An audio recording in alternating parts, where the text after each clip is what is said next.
CIET NCERT द्वारा प्रस्तुत है कक्षा 2 की हिंदी की ध्वनि पुस्तक सारंगी। पृष्ठ 122। आनंदमयी कविता, पाठ 26। शीर्षक बादल। काले काले पानी वाले आसमान में बादल आए, बोलो कैसे आकर छाए। हवा पकड़कर लाती सरसर, छाए जैसे काले कंबल, कितने सुंदर लगते बादल। पेड़ों जैसे भेड़ों जैसे लगते, जैसे चलते घोड़े, बन जाते हाथी के जोड़े। नन्हे जलकण गए भाप बन, उसी भाप ने ठंडक पाई, बादल बरसे बरसा आई। इस पृष्ठ पर एक चित्र दिखाया गया है जिसमें वर्षा ऋतु का एक दृश्य दिखाया गया है। आसमान में घने काले बादल छाए हैं और उनसे झमाझम बारिश हो रही है। नीचे एक पत्थर पर बैठी एक लड़की प्रसन्न मुद्रा में बादल को देख रही है, जबकि एक लड़का बहते हुए पानी को हाथ लगाकर खुश हो रहा है। पृष्ठ 123। करते गड़गड़ आते चढ़ चढ़, बिजली बादल को चमकाए, अंधियारे में राह दिखाए। मोर मगन मन झूम छनन छन, झूम झूम कर नाच दिखाए, खुश हो कर गाना गाए। बरसे बादल कल कल छल छल, तैर चली कागज की नैया, पूंछ उठाकर भागी गैया। लेखक श्री प्रसाद, एकलव्य प्रकाशन। इस पृष्ठ पर एक चित्र दिखाया गया है जिसमें वर्षा ऋतु के दृश्य को दर्शाया गया है। आसमान में घने काले बादल छाए हैं और उनसे बारिश हो रही है। इस बारिश का आनंद लेते हुए मोर अपने पंख फैलाकर नाच रहा है। सामने नदी में कागज की नाव तैर रही हैं और किनारे पर बारिश को देखकर अपनी पूंछ उठाकर गाय भाग रही है। आसमान में बिजली भी कड़क रही है। पृष्ठ 124। बातचीत के लिए। 1. बारिश आने से पहले कैसा मौसम होता है? 2. बारिश कैसे होती है? 3. आपको बारिश के मौसम की सबसे अच्छी बात क्या लगती है? 4. क्या बारिश से कभी कोई परेशानी भी होती है? कविता के आधार पर उत्तर लिखिए। 1. बादल कैसे बरसते हैं? 2. मोर कैसे नाचते हैं? 3. हवा कैसे चलती है? चित्रकारी और लेखन। जब आसमान में बादल हों, आसमान को ध्यान से देखिए। आपको कौन-कौन से आकार दिखाई देते हैं? इन बादलों के आकारों के चित्र अपनी कॉपी में बनाइए। आसमान और बादलों के बारे में कुछ वाक्य भी लिखिए। खोजें जानें। समाचार पत्र में मौसम की जानकारी अपने मित्रों के साथ मिलकर पढ़िए। शिक्षण संकेत।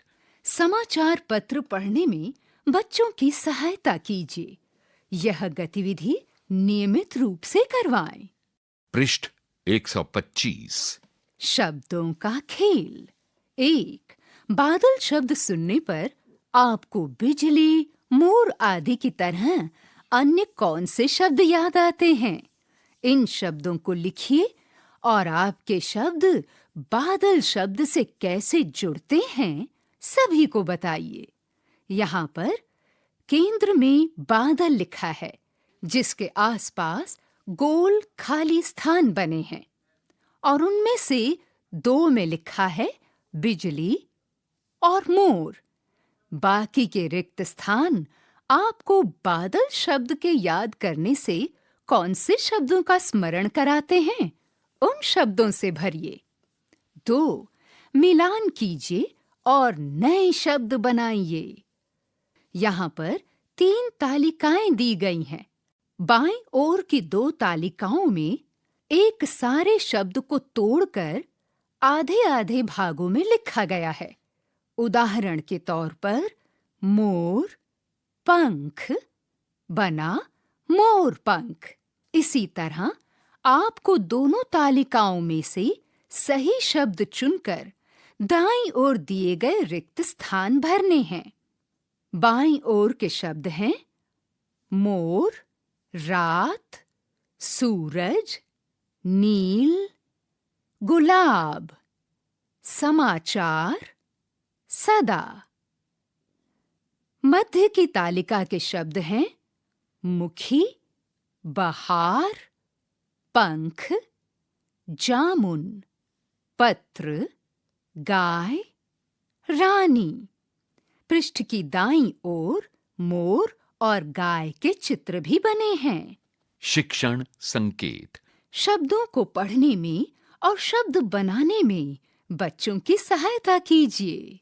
पृष्ठ 126। 3. कविता में देखकर सही शब्द चुनकर लिखिए। पहला, हवा रिक्त स्थान लाती सरसर। दूसरा, नन्हे जल कण गए रिक्त स्थान बन। तीसरा, रिक्त स्थान मगन मन रिक्त स्थान छनन छन। चौथा, बर से रिक्त स्थान कल कल रिक्त स्थान। पांचवा, तैर चली रिक्त स्थान की नैया रिक्त स्थान उठाकर रिक्त स्थान गैया। 4. इन शब्दों को पढ़िए। बच्चों और वस्तुओं के नामों को अलग-अलग लिखिए। शब्द हैं टिल्लू, शक्कर, मुन्ना, गन्ना, लड्डू, मक्खन, मुन्नी, रघु, हल्दी, मुन्नू, भुट्टा, बस्ता, पप्पू। यहाँ पर 2 तालिकाएं दी गई हैं, जिनके शीर्षक हैं बच्चों के नाम और वस्तुओं के नाम। दिए गए शब्दों में से बच्चों के नाम और वस्तुओं के नामों को अलग-अलग करके सही तालिका के नीचे लिखिए। शिक्षण संकेत। आधे वर्णों की ध्वनियों को समझने में बच्चों की सहायता कीजिए। पृष्ठ संख्या 127। 5. नीचे दिए गए चित्रों का मिलान सही शब्द से कीजिए।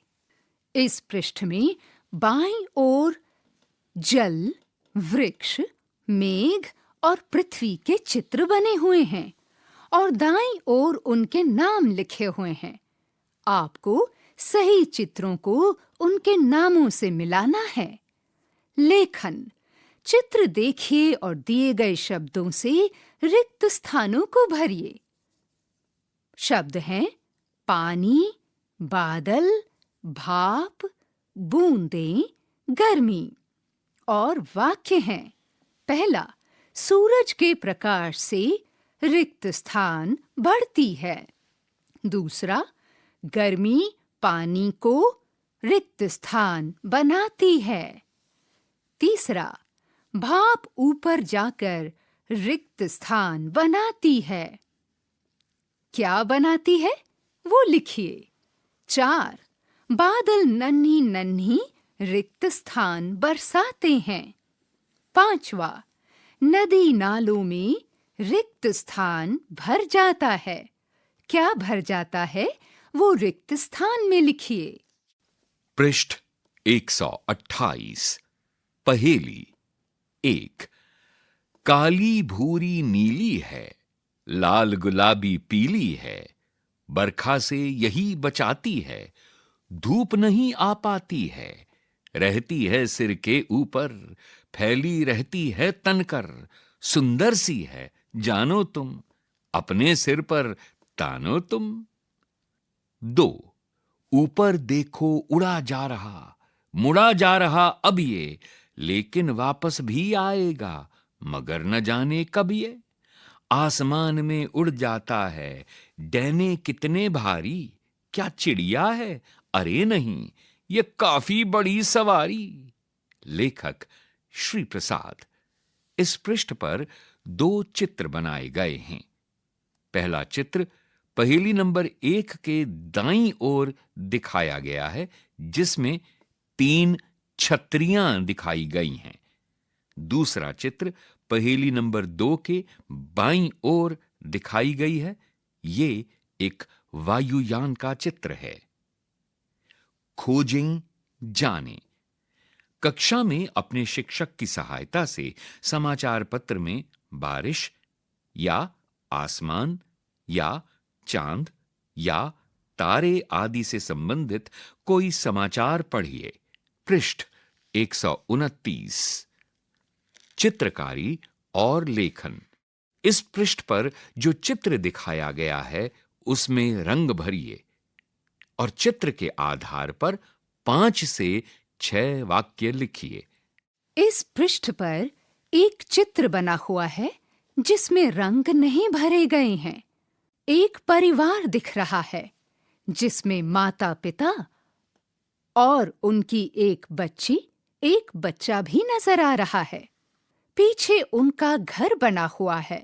बाईं ओर पौधे हैं जिन पर भंवरे मंडरा रहे हैं और ऊपर आसमान में तारे टिमटिमा रहे हैं।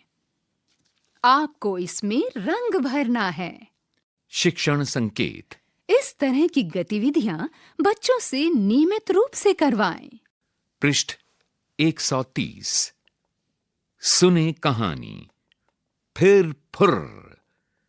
कहानी सुनाने वाला कहानियां सुना सुना कर थक गया, पर सुनने वाले नहीं थके। उसे घेर कर बैठे बच्चों और बूढ़ों ने उससे और कहानी सुनाने का आग्रह किया, तो उसने कहानी सुनाना शुरू किया। वह बोला, एक पेड़ पर बहुत सी चिड़ियां रहती थीं। इतना कहकर वो रुक गया। आदतन लोगों ने पूछा, फिर? इस पृष्ठ पर एक चित्र दिखाया गया है जिसमें एक हरे भरे वृक्ष के नीचे एक व्यक्ति कहानी सुनाता हुआ नजर आ रहा है। उसके सामने कुछ बच्चे और बड़े ध्यानपूर्वक, बड़े मग्न भाव से उसकी कहानी सुन रहे हैं। ऊपर वृक्ष पर पक्षी अपने घोंसलों के पास बैठे हैं, वह नीचे भी देख रहे हैं। पृष्ठ 131। कहानी सुनाने वाले ने कहा, एक चिड़िया पेड़ से उड़ी। फुर्र। फिर एक चिड़िया पेड़ से उड़ी। फुर्र।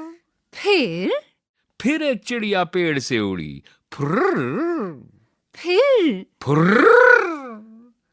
बहुत देर तक यही चलता रहा। फुर्र। फुर्र। फुर्र। इस सब से लोग थक गए। अंततः एक बच्चे ने पूछा, यह कब तक चलेगा? कहानी सुनाने वाले ने कहा, जब तक सारी चिड़ियां उड़ नहीं जाती। साभार मराठी लोक कथा NBT। इस पृष्ठ पर एक चित्र बनाया गया है जिसमें कई चिड़िया उड़ती हुई नजर आ रही हैं। नीचे नदी दिखाई गई है और नदी के उस पार कुछ घर दिखाए गए हैं, जबकि नदी के इस पार कहानी सुनने वाले एक व्यक्ति को दिखाया गया है। पृष्ठ 132। रंग भरिए। दिए गए चित्र में मनचाहे रंग भरिए। इस चित्र में एक पिल्ला दिख रहा है जिसके मुंह से डोरियों से बंधे हुए गुब्बारे दिख रहे हैं। चित्र में रंग नहीं है। आपको अपने मनचाहे रंग इस चित्र में भरकर इसे खूबसूरत बनाना है। सारंगी। वाचन स्वर बाबला कोचर और ममता मलकानी। तकनीकी निर्देशन बटी लैंगलिंगडो। ध्वन्यांकन मयंक कुमार। निर्माण सहायक तनु गुप्ता। निर्देशन एवं निर्माण विमलेश चौधरी तथा प्रस्तुति CIET NCERT नई दिल्ली, भारत।